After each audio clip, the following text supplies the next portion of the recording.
Un soir, dans un café presque vide, elle l'observait en silence. Depuis des semaines, elle essayait de comprendre cet homme. Pas parce qu'il parlait beaucoup, mais justement parce qu'il parlait peu. Il y avait chez lui une tranquillité étrange, une présence calme qui ne semblait dépendre de rien. Au début, elle pensait que c'était de la timidité. Puis elle a compris que ce n'était pas ça. Alors elle a commencé à faire ce que beaucoup de gens font sans même s'en rendre compte. Elle a testé ses limites.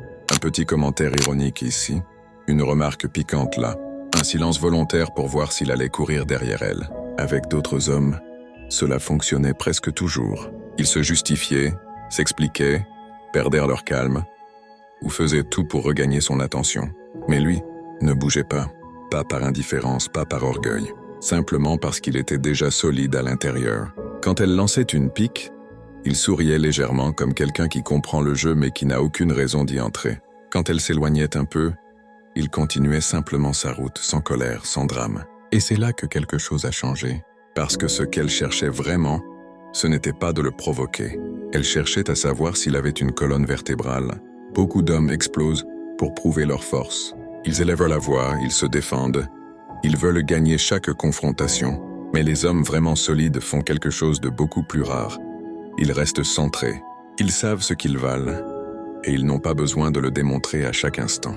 Ce soir-là, en face de lui, elle a compris quelque chose de troublant. Cet homme n'essayait pas de l'impressionner. Il n'essayait pas non plus de la contrôler. Il était simplement lui-même. Et dans ce calme, il y avait une force étrange. La force de quelqu'un qui peut partir si on dépasse ses limites. La force de quelqu'un qui n'a pas besoin de supplier pour être respecté. Alors, pour la première fois, elle a arrêté de tester. Elle s'est détendue. Parce que, paradoxalement, c'est face à quelqu'un qui ne bouge pas qu'on se sent vraiment en sécurité. La vérité, c'est que les relations les plus puissantes ne naissent pas dans le chaos.